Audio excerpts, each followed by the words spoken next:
नमस्कार, जोहार, आदाब। क्लीन न्यूज झारखंड में आप सभी श्रोताओं का स्वागत है। तो चलिए जानते हैं खबर को विस्तार से।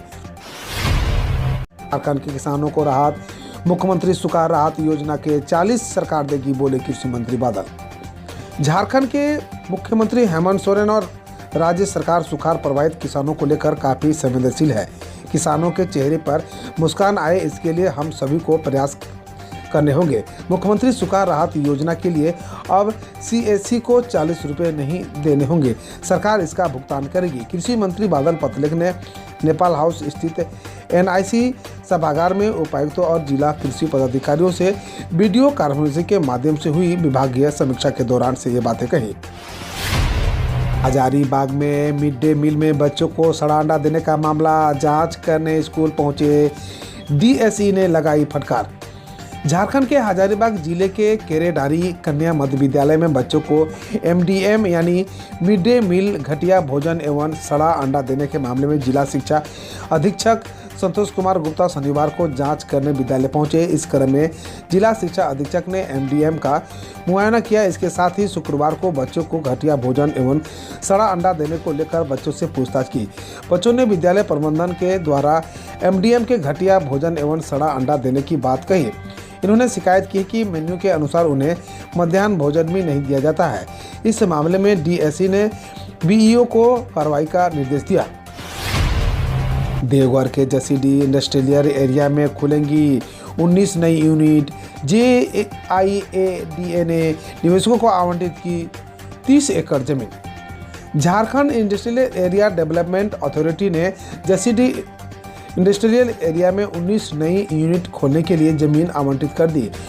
कोविड के बाद सरकार ने एक साथ इतने बड़े पैमाने पर जसीडी इंडस्ट्रियल एरिया में उद्योग लगाने के लिए जमीन दी है। इसमें देश के नामचीन फर्टिलाइजर कंपनी इफ्को को भी 10 एकड़ भूमि दी गई है। इफ्को यहां नैनो खाद की फैक्ट्री खोलेगी। करीब 1.5 वर्ष पहले इफ्को ने सरकार से नैनो खाद फैक्ट्री के लिए जमीन की डिमांड की थी। झारखंड ऊर्जा विकास निगम लिमिटेड ने राज्य के 4,943 जगहों में मारा छापा। 1137 बिजली चोरों पर किया एफआईआर। झारखंड राज्य में बिजली चोरी करने वालों की अब खैर नहीं। झारखंड ऊर्जा विकास निगम लिमिटेड की ओर से ऐसे बिजली चोरों पर छापेमारी कर कार्रवाई की जा रही है।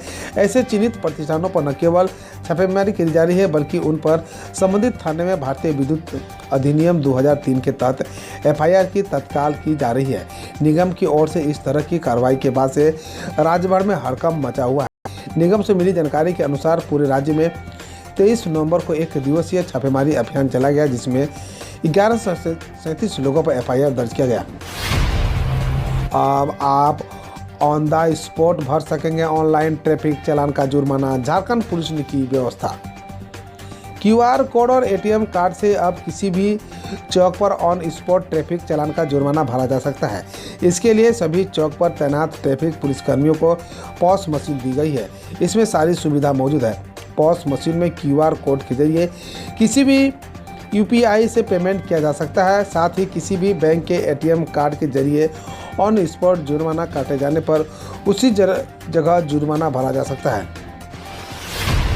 सरकार के 3 वर्ष पूरे होने पर सुखाड़ प्रभावित किसानों को मिलेगा प्रति व्यक्ति 3,500 रुपये का तोहफा। राहत के लिए आवेदन शुरू। अगले कुछ दिनों में राज्य सरकार के 3 वर्ष पूरे होने को है। इस मौके पर प्रदेश के सुखाड़ प्रभावित किसानों को राहत देने की विशेष पहल होगी। कृषि मंत्री बादल ने प्रेस कॉन्फ्रेंस में कल बताया कि सुखाड़ राहत, ऋण माफी और अन्य विषयों को लेकर कल जिलों के डीसी और अन्य अधिकारियों संग वीडियो कॉन्फ्रेंसिंग किया गया था। इस दौरान 22 जिलों के 226 प्रखंडों के सुखाड़ की विकट स्थिति को देखते हुए किसानों को मदद पहुंचाने पर चर्चा हुई।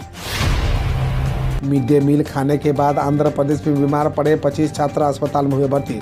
आंध्र प्रदेश के एक सरकारी स्कूल में शुक्रवार को मिड डे मील खाने के बाद करीब 25 छात्र बीमार पड़ गए। रिपोर्ट के मुताबिक खाना खाने के बाद छात्रों ने पेट में तकलीफ और उल्टी की शिकायत की, जिसके बाद उन्हें अस्पताल में भर्ती कराया गया। जिले के शिक्षा अधिकारी ने कहा कि मामले में जिम्मेदार लोगों पर कार्रवाई की जाएगी। यूपी में कक्षा 5 के छात्र के 2 का पहाड़ा न सुना पाने पर अनुदेशक ने हाथ पर चलाई ड्रिल मशीन। उत्तर प्रदेश के कानपुर के एक सरकारी स्कूल में 5वीं कक्षा के छात्र के दो का पढ़ा ना सुना पाने पर निजी संस्था के अनुदेशक उसके हाथ पर कथित तौर पर ड्रिल मशीन चला दी। वहीं छात्र के परिजन द्वारा प्रदर्शन किए जाने के PSK सिंह मौके पर पहुंचे। बकौल सिंह अनुदेशक को स्कूल से हटाया जा रहा है। गुजरात विधानसभा चुनाव के लिए बीजेपी ने जारी किया घोषणा पत्र, 20 लाख नौकरियों का वादा। गुजरात विधानसभा चुनाव के लिए बीजेपी ने शनिवार को घोषणा पत्र जारी किया। इसमें 5 साल में 20 लाख रोजगार, समान नागरिक संहिता लागू करने व महिलाओं को 5 साल में 1 लाख रोजगार देने का वादा किया। बीजेपी ने सिंचाई व्यवस्था पर 25,000 करोड़ के निवेश व 2 सी फूड पार्क बनाने का भी वादा किया है। इसरो ने लॉन्च किए अर्थ ऑर्बिटाइजेशन सैटेलाइट व 8 अन्य नैनो सैटेलाइट। इसरो ने शनिवार को श्रीहरिकोटा के सतीश धवन अंतरिक्ष केंद्र स्थित स्पेस पोर्ट से PSLV-C54 रॉकेट के अर्थ ऑर्बिटेशन सैटेलाइट 6 और 8 अन्य नैनो सैटेलाइट लॉन्च किया। रॉकेट का प्राथमिक पेलोड EOS-6 है, जिसे ऑर्बिट 1 में अलग किया जाएगा, जबकि 8 अन्य नैनो सैटेलाइट को ग्राहकों की ज़रूरत के आधार पर अलग अलग ऑर्बिट में रॉकेट से अलग किया जाएगा। पश्चिम बंगाल में सरकारी नौकरियों के लिए सामान्य श्रेणी में आवेदन कर सकेंगे ट्रांसजेंडर।